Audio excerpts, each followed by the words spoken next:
Well, hello, my friend. Welcome back to another episode of the From Chaos to Peace podcast, where I talk about how clutter is so much more than you think, and we put a spiritual twist on clearing that clutter to get organized. Thank you so much for allowing me back into your ears. Well, hello, my friend. I'm your host, Conny Graf. Welcome back to the podcast, and thank you so much for letting me be part of your day. Today, I have a question for you. Have you ever looked at your bank account and thought, I really need to make more money?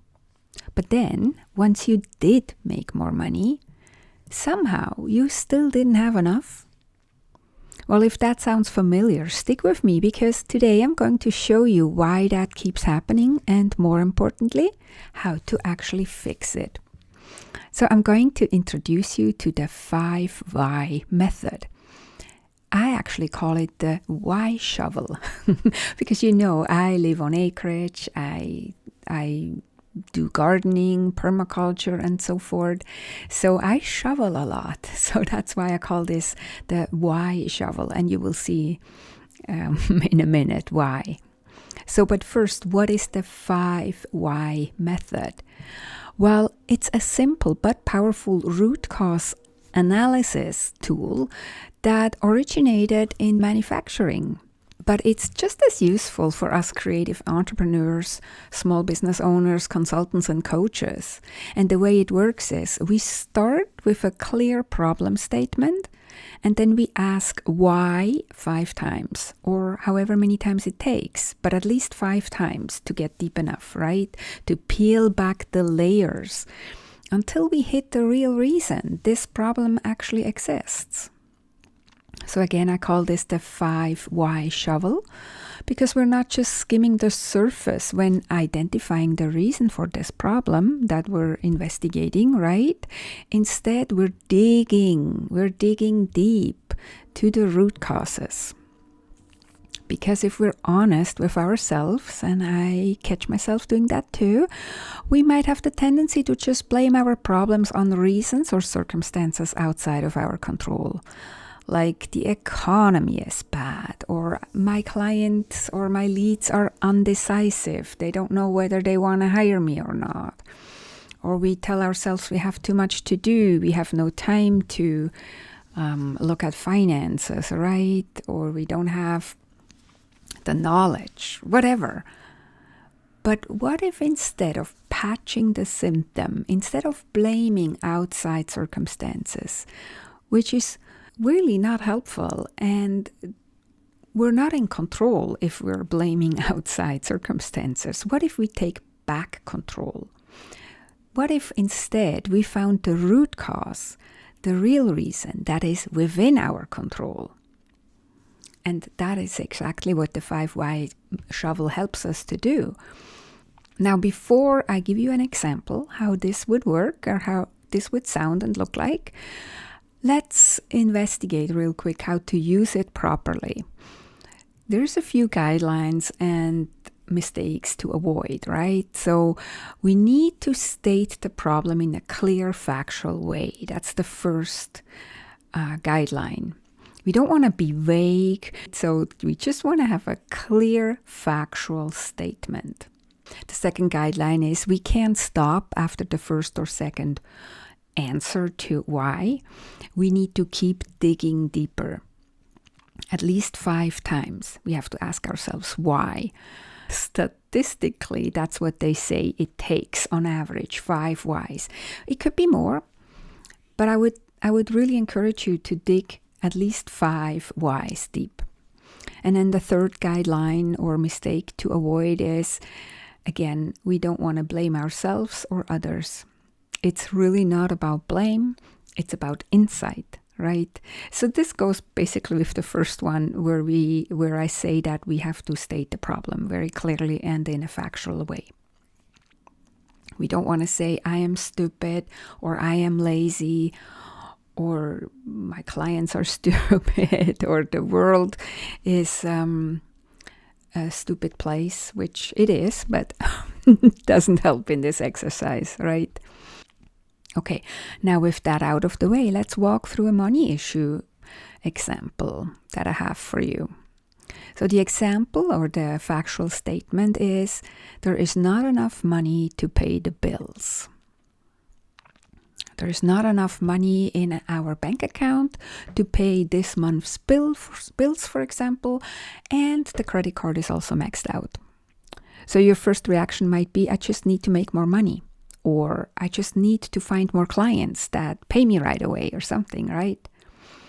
But what I see in my own business and what I see as a fractional CFO for my clients is that the more money we make, the more money we spend. Has that happened to you?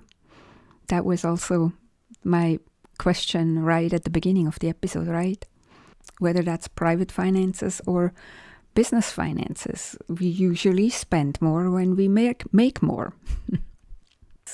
If we don't have enough money now, then we usually also don't have enough money even when we make more money. This is why it's not enough to just think, oh, I just need to make more money or I just need more clients. So let's take this 5 why shovel and let's start digging. The first why. Why is there not enough money to pay the bills? Well, it could be because I spend all the money on other things without checking if I had enough left over, right? So then we ask ourselves, if that's the answer, we ask ourselves the second why. Why did I spend without checking first? The answer might be because I don't have a clear spending plan or clear priorities. I just say yes to expenses as they come up, or make purchases based on what feels urgent or exciting in the moment, or out of FOMO, right? So if that was the answer, then the third why I ask myself is, why don't I have a spending plan or system to check before I spend any money? And then the answer might be because I've been avoiding looking at my numbers regularly. I don't actually I don't actually know what I have, what I owe, or what I can afford. I just avoid looking at it. I stick my head in the ground, right? So then if that's the answer, then the fourth why would be, why am I avoiding looking at the numbers? And the answer could be, because when I do look, I feel overwhelmed, confused, or ashamed. Ashamed because I don't have enough. Or ashamed because I don't understand the numbers if I look at them. You also might think, I also don't trust myself to understand the numbers or make good decisions. So it might be easier to just not look, right? And then we take that and ask it with the fifth why. Why does looking at money trigger shame, or that I can't handle this feeling? I can't do it. I'm confused. I'm overwhelmed. Well, there might be several reasons, right? But one that comes to my mind and that I have heard a lot is because I've internalized the belief that women aren't naturally good with money, that finance is a man's domain, and struggling with it confirms that what I was taught to expect about myself. I'm a woman, so I'm expected to not understand money. So it feels like proof that I need someone else to handle it for me. The bookkeeper, the accountant, anybody but me, right? That's why I avoid it. Also, I might have internalized the belief that good business owners naturally understand money and can do it alone. And struggling with it means I'm failing or I'm not cut out for this. And so I'd rather don't look at it because this would mean facing these uncomfortable feelings, right? And so to not drag this example out even longer, let's take this as the root cause. The issue isn't not enough money or needing more clients. It's an avoidance pattern around money, around finances, reinforced by a lack of systems and driven by competence anxiety. That's a fancy word, right? Like that you're anxious and feel like you have no competence. You think I should know how to do this, and if I don't, it means I'm not a real business owner. So the money avoidance comes from feeling like you should. And you know what I think about the word should, right? But let's use it here. So the money avoidance comes from feeling like you should understand something you don't, and really not from the actual numbers being good or bad. And here is where it goes even deeper. The real issue is internalized gender incompetence around money. Society's message that women don't understand money, or you need a man or an accountant or expert to handle the money stuff. It creates this self-fulfilling prophecy, right? When you believe you can't understand it, you avoid it. And when you avoid it, you don't build competence. And when you lack competence, it reinforces the belief that you are right all along. And you're just not a money person. You just can't understand it. And this creates a really painful trap. The internalized belief says, I should be able to figure this out on my own, and if I can't, I'm proving I'm not capable. So asking for help feels like admitting defeat, like confirming you're bad with money, like proof that you're not a real business owner. And I talked in the last episode, in episode 289 already, about how we often think we should be able to do this alone, on our own, without any help from anybody else. But here is the truth. Every successful business owner has financial support.